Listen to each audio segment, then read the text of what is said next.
Episode 7. Lazy, Crazy and Hazy. The good news was Buy More had indeed received a quadruple load or, in the vernacular of the Buy More team, a four-banger. The dock was crammed so full of pallets stacked so high with boxes that it was a challenge to move around in between them. This made Gia feel pretty good. The bad news was that management played it safe and called in 3 extra bodies to help Gia. Specifically the 3 pieces of deadwood she had replaced on the night shift.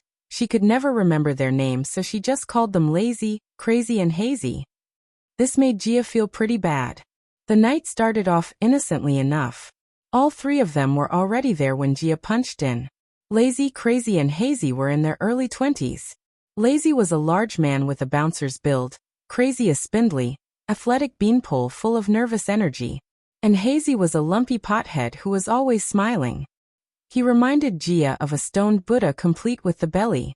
The 3 men were housemates and almost always carpooled. They were a set. As in, if you wanted to deal with one of them, you had to deal with all of them. The threesome welcomed Gia in the usual way, with wolf whistles and cat calls. Typical. Lazy leaned against one of the pallets, on his phone.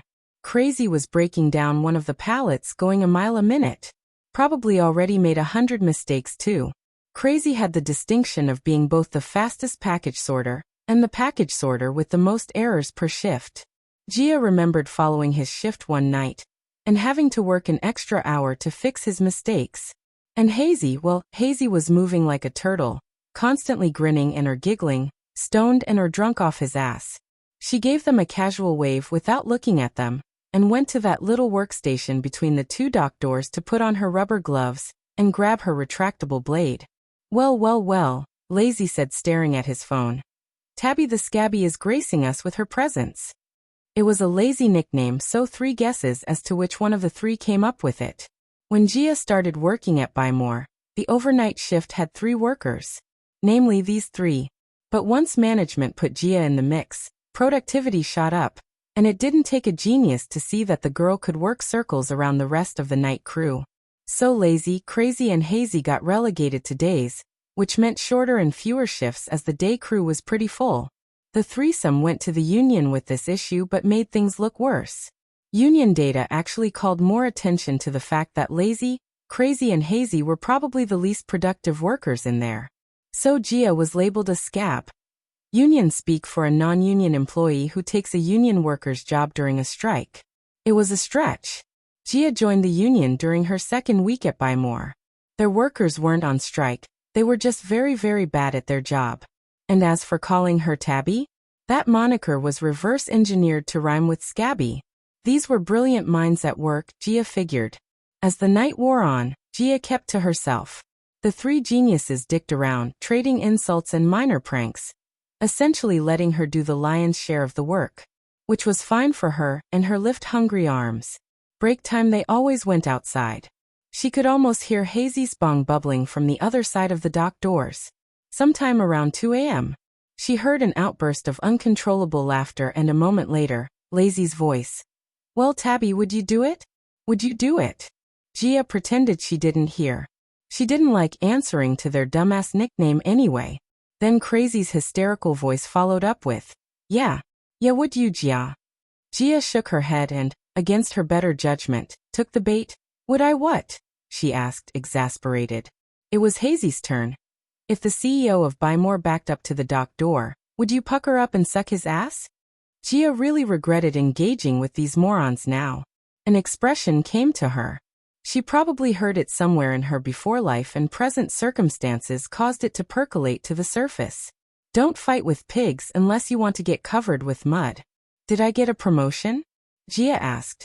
Do you guys know something I don't? The 3 were silent. Confused.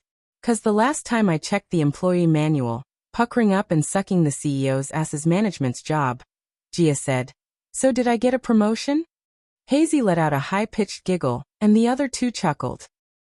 During lunch, they all sat in the break room. Gia watched videos on her tablet, picking at a bag of trail mix, her signature lunch, while her workmates chowed on gigantic sandwiches and fries from the local fast food chain. Gia got her fill on a meager helping of nuts and berries. Shush. Listen, Lazy said, then asked. You hear that? What? Crazy asked back. What? Hazy asked back. The keg's calling our names. Lazy drawled. Crazy giggled spasmodically. Hazy grinned, but it was tough to tell if it was in response to Lazy's comment or just struck by a funny thought or memory. Lazy suddenly yelled over to Gia. Hey Tabby. Gia. Hey Gia. Gia did not look up from her tablet. What? You should come by and party with us after work, Lazy continued. She shrugged. Hazy and Crazy nodded now. Yeah, one of them said. And the other said, you should come by and party after work. I thought you guys couldn't stand me, Gia said, still staring at the tablet. Oh, that's all water under the bridge, Lazy said. Yeah, Crazy nodded. Water, Hazy agreed. Gia shrugged again and said, sure. What could possibly go wrong? She asked herself. Fucking A, Lazy said with an enigmatic smile which he shared with the other two, who took turns glancing at Gia, licking their lips. Gia made damn sure all the work was done on time. And she didn't have to break a sweat either. Her coworkers protested somewhat, wanting to get a little overtime. But Gia convinced them to finish promptly with their own logic. Sooner we get out of here, sooner we can party. Gia fired back whenever they pointed out she was going too fast. They even got an extra truck delivery 4 a.m. It was only a few pallets, but one large box, containing a gas grill, had to be returned because it exceeded by more deliveries' weight limit of 75 pounds. It even had the words Team Lift emblazoned across it, indicating that lifting it should not be attempted by one person. While Gia quickly inventoried the delivery for accuracy, Lazy, Crazy, Hazy and the driver each grabbed a corner of the large box and brought the box to the scale. It was over 200 pounds. Unfortunately, the delivery driver had already retracted the ramp and was now in a hurry. Can't you guys leave it for the next truck? The driver asked, triggering a small dispute between the driver and the three coworkers, who took every opportunity to do anything but work and who suddenly had a lot to say about Buy More storage policy. As words escalated between the driver and the three slouches, Gia walked up to the large box, wrapped her arms around as far as they could go and lifted it as if it were feather light. She then carried it from the scale to the truck. When she placed it inside, the truck's rear bounced from the excess weight. The driver and her three co-workers could not continue their disagreement as their jaws had suddenly gone slack. Happy trails. Gia did a little bye-bye wave at the driver and went back to work. Hazy grinned stupidly and started a slow clap. His cohorts joined him. Meanwhile, the driver lowered the truck's gate and left without another word. Lazy was the biggest of the worthless trio. I could have done that, I just didn't want to be a show-off, he said. The other two nodded. Yeah, Hazy said. Me too, Crazy said. The end of the shift came too soon for Gia. She had done twice the work that she usually did, but for some reason she was left wanting more. 15 minutes after clocking out, Gia found herself in the back seat of Crazy's Mustang, sitting next to Hazy. Lazy had shotgun, thumb ever scrolling on his phone. Hazy could not stop taking hits off his bong, and offering the bong and the lighter to Gia. She politely shook her head each time. Gia noted that Crazy drove the way he worked. Fast and sloppy. He sure liked showing off how fast his Mustang was and how it hugged the road on those tight corners. She also noted she was the only one wearing her seatbelt. Dude, take it easy, Hazy said at one point. Yeah man, Lazy agreed. The sun's up but the cops are still out. Nah, I wasn't talking about the cops, Hazy said. He's gonna make me drop my bong. It didn't matter. Crazy wasn't taking it easy for anybody. Luckily there were no other cars on the road, it being a little after 7 in the morning. Man, Lazy laughed at his phone. There's this new trend on Twanger, ranch facials. Guys waking up their girlfriends by squirting them in the face with ranch dressing. Crazy laughed. The fuck is Twanger? Hazy asked. You know Twanger. Social media, where've you been? Lazy said. I'm still on Snapchat, bruh, Hazy drawled. The other two laughed. Is anybody else there? Crazy cackled, jerking the wheel to the left, making the tires screech as he turned the Mustang onto a suburban road. Crazy yelled. Aren't you worried about, like, children? Gia asked.